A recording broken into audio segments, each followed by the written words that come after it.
Abra sua Bíblia, querido, no livro de Atos dos Apóstolos, no capítulo 10.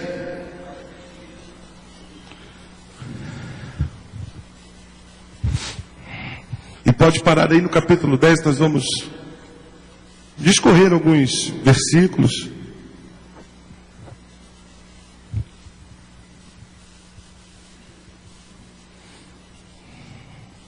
Atos 10. Vamos ler primeiro o versículo 1, o 2, depois o 6 e depois mais alguns à frente. Diz assim a palavra do Senhor. E havia em Cesareia um varão por nome Cornélio, centurião da corte chamada Italiana, piedoso e temente a Deus, com toda a sua casa, o qual fazia muitas esmolas ao povo e de contínuo orava a Deus. Versículo 6. Este está com um certo Simão, curtidor, que tem a sua casa junto do mar. Ele te dirá o que deves fazer. Até aí. Pai, nós te louvamos, te agradecemos, Senhor, porque a tua palavra foi lida. E ela diz, Senhor, que jamais há de voltar vazia. Senhor, que ela possa fazer aquilo que agrada ao teu coração. Que estejamos com o espírito tratável, com ouvidos bem abertos, para ouvir aquilo que o teu Espírito Santo tem para nos dizer essa noite. E que tudo isso, Senhor, concorra para louvor, honra e glória do teu nome. Em nome de Jesus. Amém. Quantos pais de família, homens, pais de família estão aqui hoje? Por favor, façam um sinal. Praticamente quase todos os homens que estão aqui, tá? Vai chegar lá, falta pouco. Quase todos aqui são pais de família. Constituíram família, têm seus filhos. Deu um pouco mais de tempo, né? Aí, parece uma criança, mas é pai de família. Isso é muito importante, porque nós vamos estar caminhando aqui um pouquinho na palavra de Deus, onde nós vemos principalmente nesses 2 versículos iniciais quem era Cornélio. E para nós desenvolvermos aquilo que Deus colocou no nosso coração, é importante que a gente saiba quem era Cornélio. Cornélio era um gentio, ou seja, ele era romano, ele não era judeu. Agora, o mais interessante nisso tudo é que você leu juntamente comigo que ele era centurião da corte chamada Italiana. Aí eu fui ver, a gente conhece, já ouviu falar, o centurião é um cargo elevado dentro do exército romano. Mas que cargo é esse? Uma legião do exército romano, ela comportava 6.000 homens, em média. Um centurião, ele era líder daquilo que se chamava uma centúria, que era uma 10ª parte da legião. Então ele tinha sob seu comando em torno de 600 homens. E ele estava baseado fora de Roma. Ele estava na Cesareia. Então, e lá ele tinha sua própria casa. Naquela altura, no contexto em que nós estamos lendo, no início da igreja primitiva, as pessoas que possuíam suas casas, que tinham um emprego público, não é? Ele era um funcionário público, não da Cesareia, mas de Roma. Estava baseado ali. Essas pessoas tinham um nível social e financeiro muito bom. E o interessante é que quando você lê aqui sobre ele tinha uma excelente posição na sociedade. Você imagina, é como se, vamos dizer assim, como se alguém tivesse invadido o nosso país, mesmo que pacificamente. Como existe? Pronto, é fácil. Os Estados Unidos têm muitas bases militares pelo mundo, em nações em que há uma concordância com essas nações, e dentro daquela base é território americano, como é em qualquer embaixada de qualquer país. A embaixada do Brasil nos Estados Unidos é território brasileiro. As leis que imperam dentro dos muros da embaixada não são as leis americanas, são as leis brasileiras. E a mesma coisa se faz aqui também em todos os outros países. Então veja bem, ele era como se fosse, num bom termo usando hoje, um adido militar. Uma pessoa que estava, como vem dos Estados Unidos para cá, ou vem trabalhar aqui na embaixada. Nós temos o pastor Paulo Ferreira, que é um amigo nosso da Assembleia de Deus lá do Recreio. Ele foi adido militar, comandante lá, colega do, um pouco mais na frente, né? Muito, né? Muito mais na frente.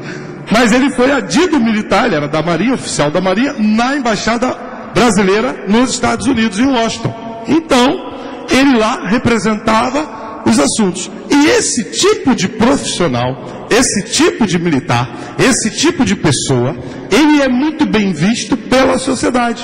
Ele tem aquilo que a gente chama de um bom status. O cara é adido militar, é um romano, é um comandante, ele é um centurião. Ele tinha pessoas, e não eram poucas, em torno de 600 pessoas, nós estamos falando especificamente dos soldados que estavam ao dispor daquele homem. E ainda no versículo diz o seguinte: ele era centurião da corte chamada italiana.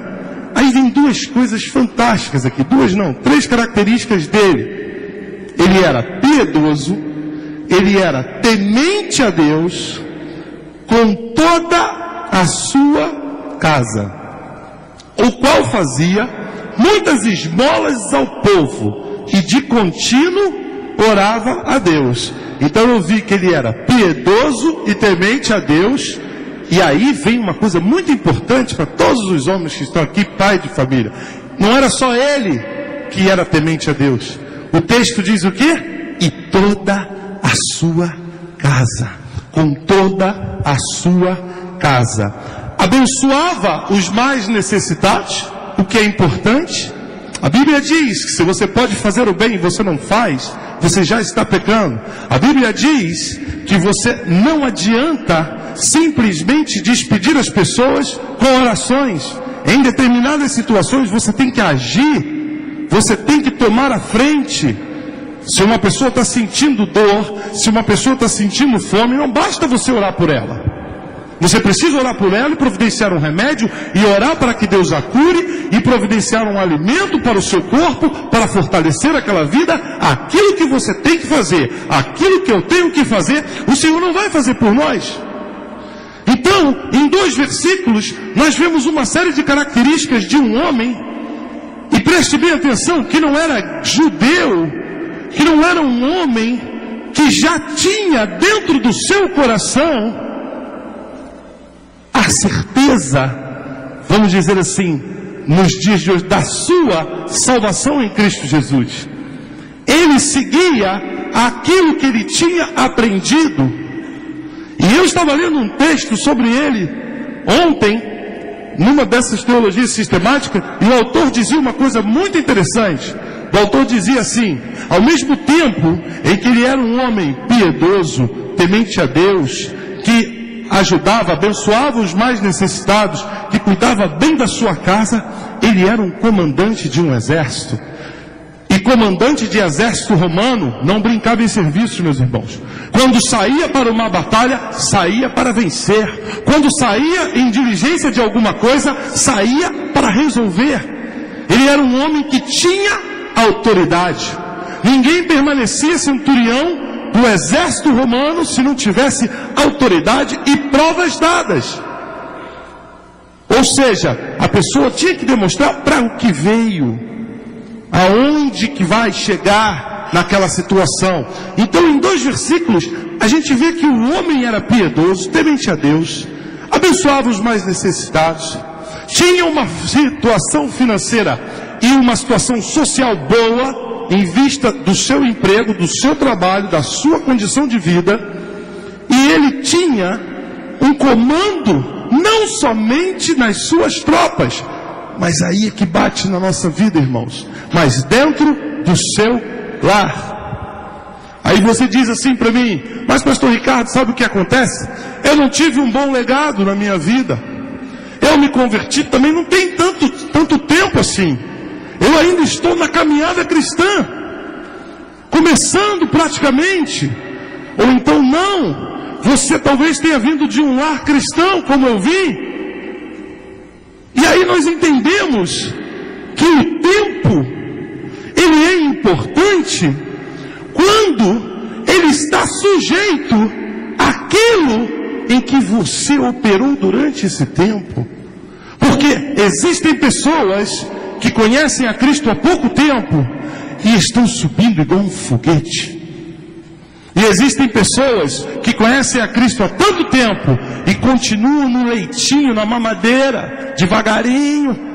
Não pode comer uma comida um pouco mais sólida, senão passa mal. Sabe o que isso quer dizer, irmãos? Isso quer dizer que independente da condição em que você chegou até aqui, é tempo de estarmos atentos àquilo que a palavra de Deus diz. Já foi falado aqui antes, você não pode ter uma atitude nos dias de hoje defensiva, passiva. Você tem que atender ao ID do Senhor, mas você tem que ir com tudo aquilo, todas as armas que foram dispensadas a nós através da sua palavra. Não adianta você governar bem uma tropa inteira de 600 mil, 2 mil homens e em casa ser uma baderna, ser uma bagunça. Está cada um para um lado. O filho está para um lado, a filha está para o outro, a mulher não entra em acordo com ele nunca. E é aquela confusão onde não reina paz nem harmonia, mas quando ele sai e ele chega no quartel, ou ele chega no trabalho, ou ele chega dentro de uma outra localidade onde ele se destaca, pronto, ninguém pode imaginar aquilo. Em 2 versículos, esse homem deixa um monte de exemplo para as nossas vidas. E a palavra de Deus diz que ele era desprendido. Falou aqui o Vinícius, ele era completamente desprendido de dinheiro. Ele tinha uma situação boa, mas abençoava os mais necessitados. Chegava junto, como a gente diz. Não passava assim, tá passando mal, tá sem nada em casa, vou orar por você e tal. Ele não, ele se preocupava e corria atrás para abençoar a vida dos outros. Sabe o que essa vida desse homem trouxe para nós? Foi o início da igreja gentílica. Foi o início, este homem, Cornélio, teve o privilégio, dado por Deus, de ser o precursor da igreja gentílica. Porque foi através da sua vida dedicada ao Senhor, ainda que ele não o conhecesse totalmente. E por isso Deus enviou Pedro para que se encontrasse com ele e ali mudasse de uma vez por todas a história da vida de Cornélio. Foi quando Pedro depois disse: realmente, Deus não faz acepção de pessoas. Ele abençoa tanto o judeu quanto o grego, o gentil, o enfim, Deus não faz, e não faz, irmãos. Eu tive a honra, o privilégio de ter tido um pai que deixou um legado, que deixou um exemplo, que deixou uma trilha, um caminho, aonde nós pudéssemos nos nortear. Assim fica mais fácil a nível de caráter, porque relacionamento com Deus é individual. Seu pai pode ter sido o homem mais fantástico que existiu na terra. Se você não tiver a Jesus Cristo como Rei e Senhor da sua vida, você vai caminhar a passos largos para o inferno. Isso não vai mudar. Mas é importante quando você recebe um legado. É importante quando você olha e tem um norte. Se você não teve, vamos dizer assim, esta oportunidade na sua vida, A Bíblia está cheia de exemplos como esse. A Bíblia está cheia de homens que eram simples, mas cheios do Espírito Santo de Deus, e marcaram a diferença, e fizeram a diferença com a sua vida, com o seu caminhar, com as suas palavras, com o seu mover, dentro de uma sociedade corrompida, como essa que está aí hoje. A palavra para nós, irmãos, é usar esse homem como um modelo.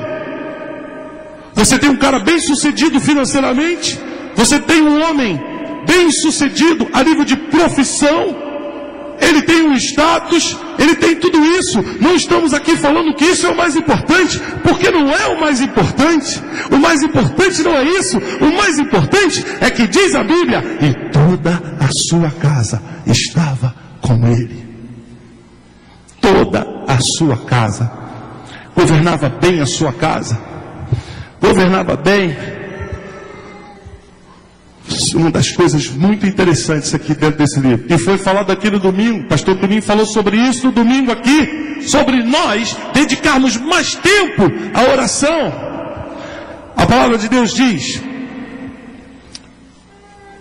Aqui diz, veja bem, no versículo 3.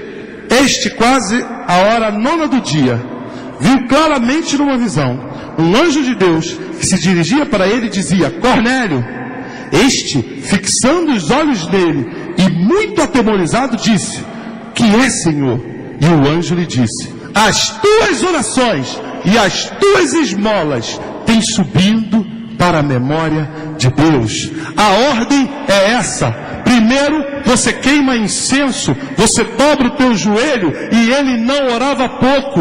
A Bíblia diz que ele não orava pouco, ele era um homem dado à oração. Ele devia colocar, imagine-se, na situação daquele homem. Tenta trazer isso para uma realidade próxima da que você vive. Imagine, aquele homem numa terra estrangeira, sendo um comandante de fileiras do exército romano, e ainda cuidava bem da sua casa, e ainda tinha tempo. A gente às vezes reclama, irmãos, que nós não temos tempo. Eu às vezes reclamo, irmão. Eu estou sem tempo para fazer isso, estou apertado, estou enrolado. Mas tente se transportar para a vida desse homem.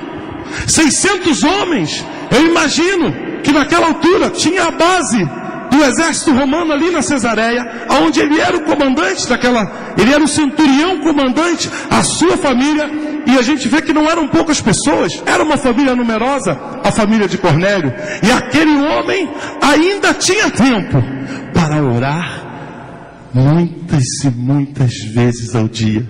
Aquele homem orava continuamente, e o anjo do Senhor foi até ele para dizer exatamente isso.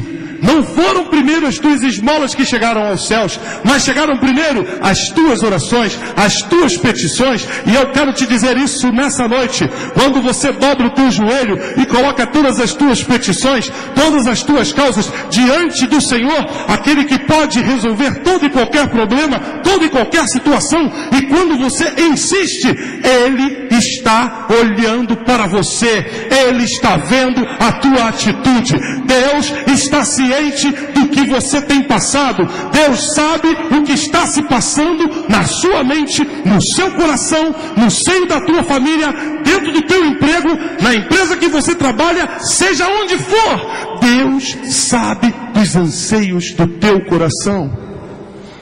Sejam nossas petições, todas elas, colocadas diante do altar do Senhor, para que aquele que sonda os corações e pode discernir, ainda que o pensamento ainda não tenha chegado à sua mente ou à sua boca, pode discernir qual é a melhor, perfeita e clara vontade dele para as nossas vidas.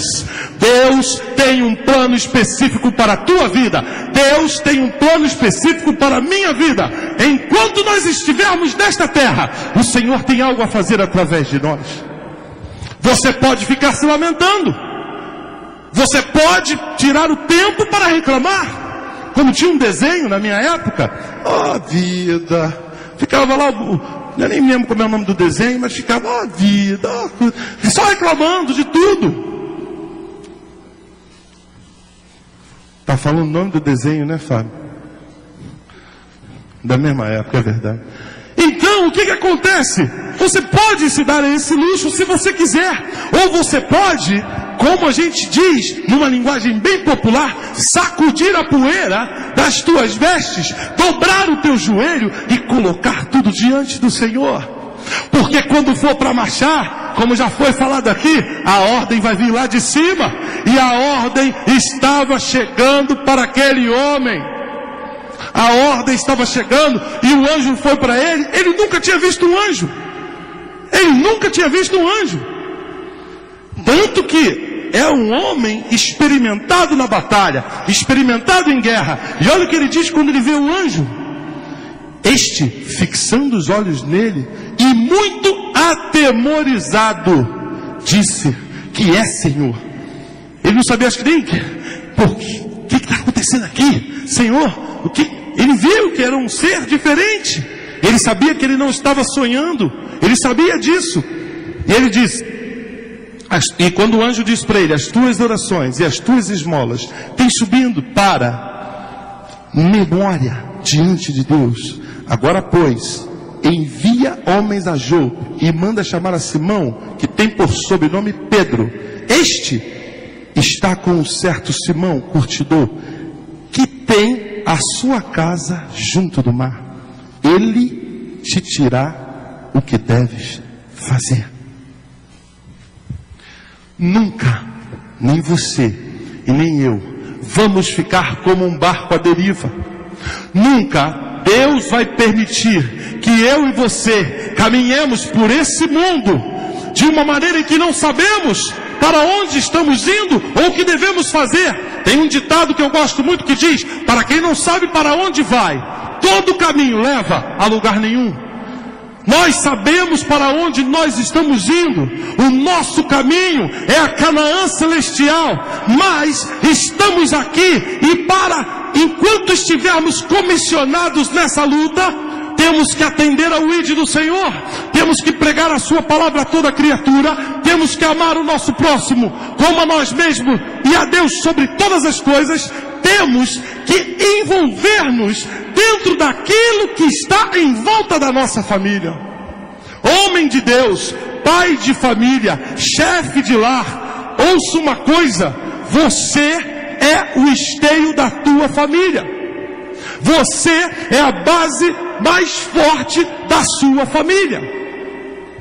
Assim fomos constituídos pelo Senhor. Aproveite, não fuja a vossa responsabilidade como vaso mais forte dentro do lar, dentro da família. Apoie a sua esposa, cuide dela, faça com que a sua família tenha orgulho de você. Porque quando a família tem orgulho do seu chefe, você se sente ainda mais capacitado para desempenhar da melhor forma a tua tarefa. E aquele homem ali naquele momento mandou, aqui você vê como ele era um homem de posses, e retirando-se o anjo que lhe falava, chamou 2 dos seus criados, que eram mais, e a um piedoso soldado do que estavam ao seu serviço. Sabe o que eu entendo aí? Quando nós vamos buscar no grego e no original, e a um piedoso soldado, quer dizer que aquele soldado, ele professava a mesma fé de Cornélio. Ele era provavelmente um irmão dentro da comunhão da mesma fé em Deus. Tanto que ele diz, ele chamou 2 servos, 2 criados e um soldado piedoso. Esse piedoso vem de algo que era exatamente a mesma formação cristã, eclesiástica, podemos até dizer assim, de Cornélio.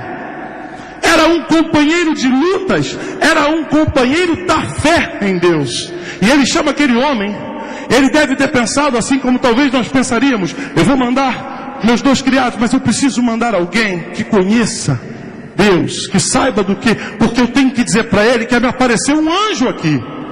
Como que eu vou falar para os meus criados: olha, você vai lá porque apareceu um anjo a mim, e ele disse que é para ir lá buscar Simão, que tem por sobrenome Pedro, lá na casa do curtidor, então vocês 2 vão lá. Você imagina como é que ia se portar os 2 criados? Eu não sei não, mas A Cesareia está fazendo mal aí. Seu Cornélio não está bem não.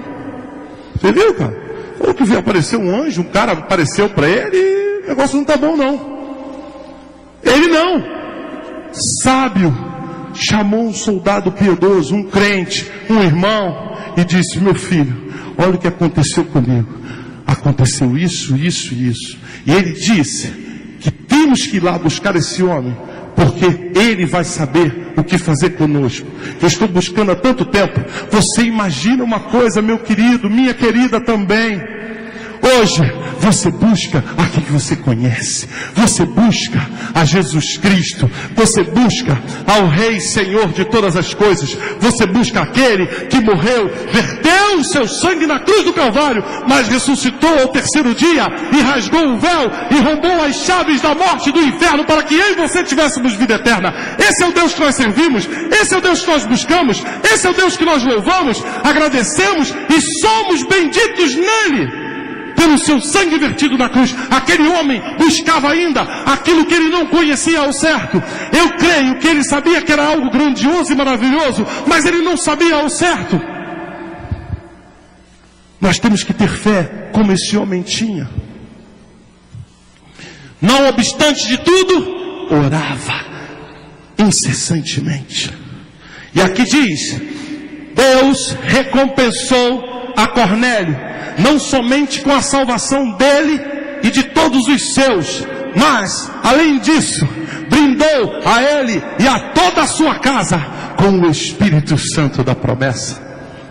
Ali foram as primeiras pessoas que não eram judias, que foram batizadas com o Espírito Santo de Deus. Coube essa honra àquele homem, um homem soldado de um exército que tanto perseguiu aos cristãos, e a próprio Paulo perseguiu após isso. E aquele homem estava recebendo uma deferência, uma honra que tantos outros que caminharam com o Senhor não receberam. Sabe o que eu entendo com isso também?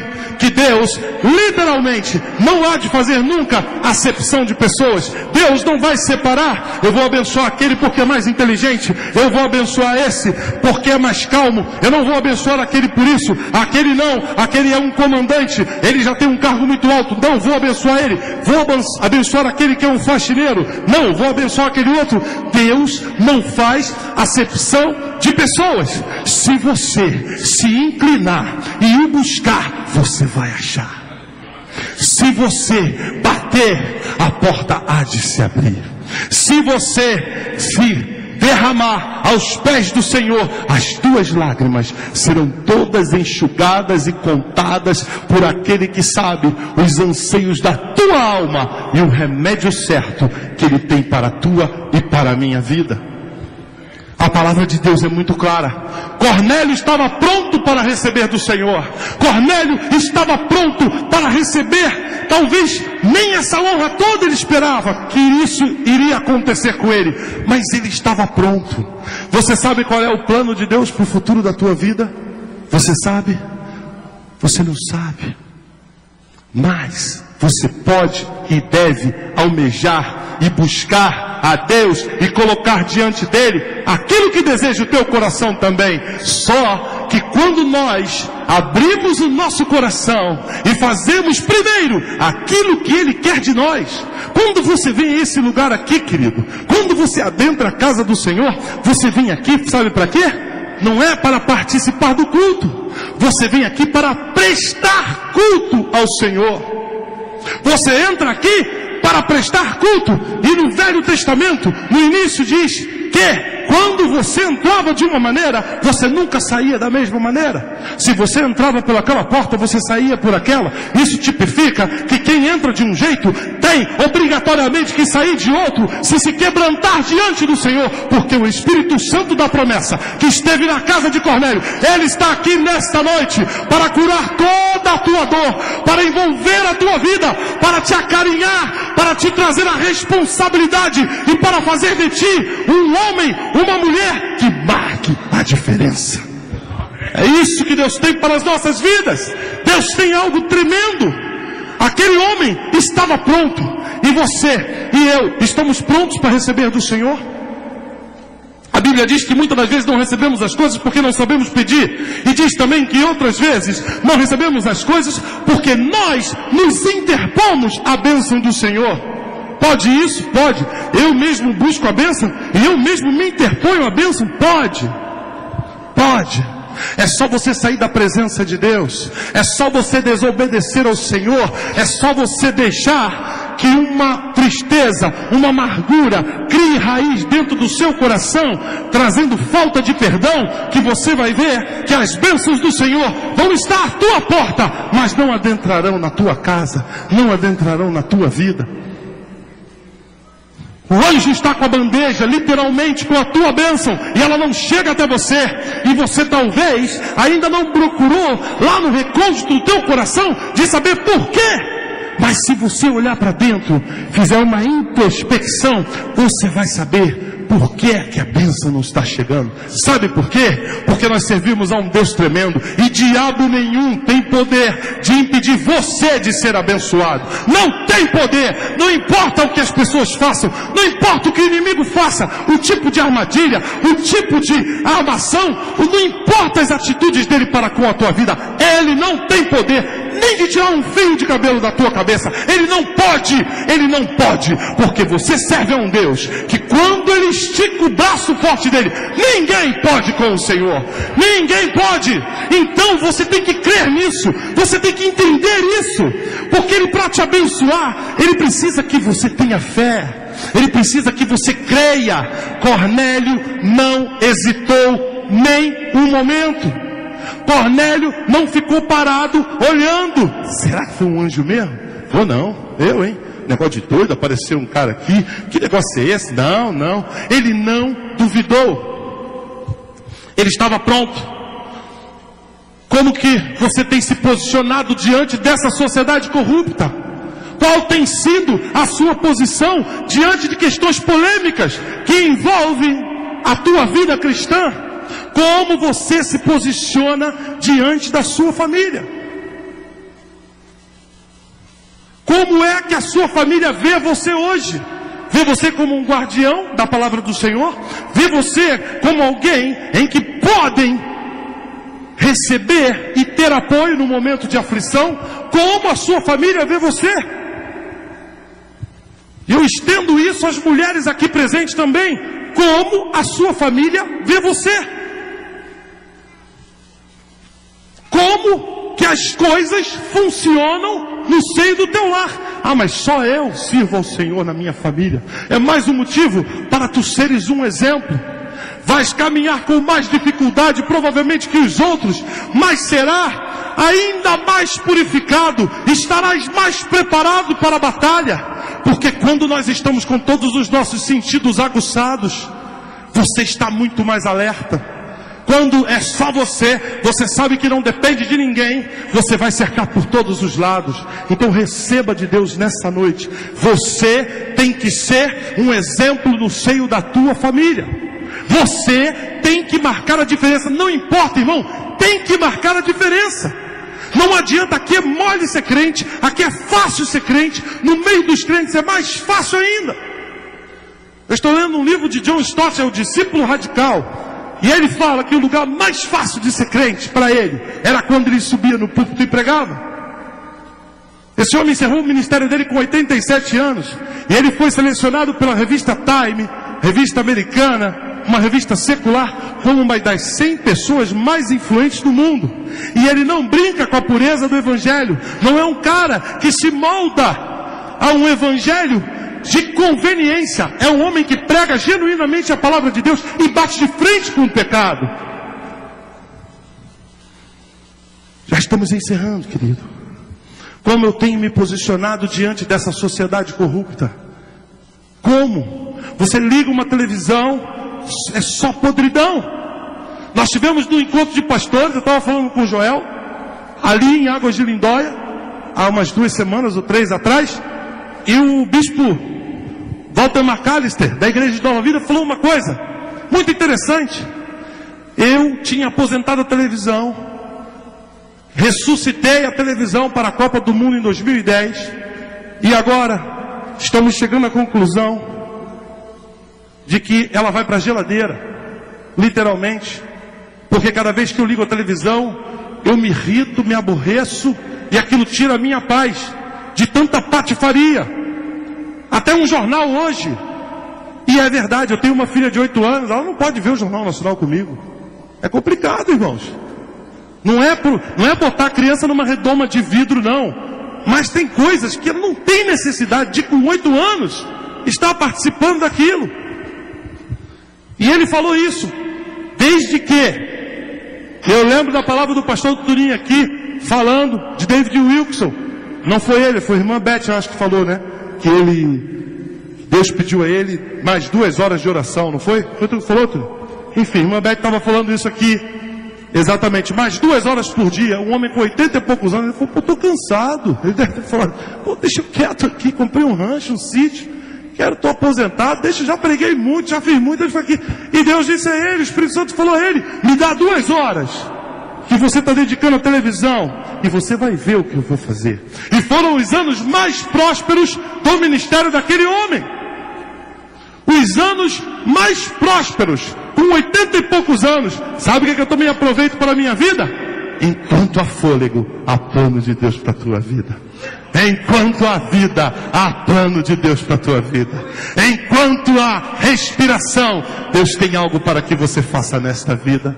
Nós temos que cuidar uns dos outros. Precisamos nos posicionar como líder de nossas famílias. Como líder de nossas famílias.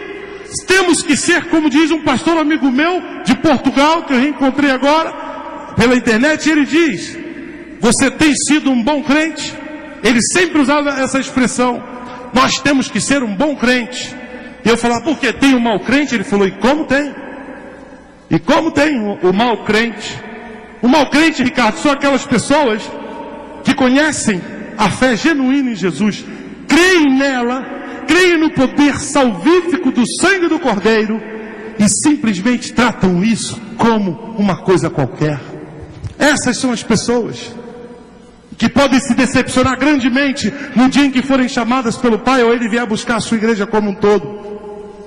Temos que influenciar o mundo. Temos que influenciar o mundo. Sabe por quê, irmãos? Senão vai ficar difícil. Abra sua Bíblia lá em 2 Timóteo, nós vamos terminar. No capítulo 15, no capítulo 2, 2 Timóteo 2.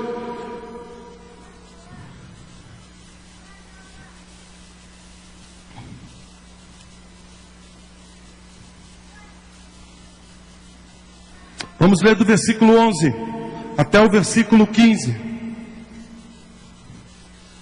Diz assim a palavra do Senhor: palavra fiel é esta, que se morrermos com Ele, também com Ele viveremos. Se sofrermos, também com Ele reinaremos. Se o negarmos, também Ele nos negará. Se formos infiéis, Ele permanece fiel, pois não pode negar-se a si mesmo. Trazem essas coisas à memória, ordenando-lhes diante do Senhor, que não tenham contendas de palavras, que para nada aproveitam e são para a perversão dos ouvintes. Mas procura apresentar-te a Deus aprovado como obreiro, que não tem do que se envergonhar e que maneja bem a palavra da verdade. Este versículo tem que pautar a minha vida, tem que pautar a sua vida, que nós temos que nos apresentar, como diz a palavra de Deus, apresenteis o vosso corpo como um sacrifício vivo, que não traga desgosto ao Senhor, que não traga pesar ao Senhor. E se você virar a página da sua Bíblia, você vai ver o grande comissionamento para nós todos, e essa palavra fique com os homens que sejam comprometidos em Deus. No versículo, capítulo 3, no versículo, agora não deu, versículo 16, diz assim: toda escritura divinamente inspirada e proveitosa para ensinar, para redarguir, para corrigir, para instruir em justiça, para que o homem de Deus seja perfeito e perfeitamente instruído para toda boa obra. Você pode dizer amém? Que você seja um homem que tem tenha estas palavras como modelo na tua vida. Você, mulher que está aqui hoje, que você também aproveite essas palavras, para que seja tu um exemplo no seio da tua família. Vamos ficar de pé.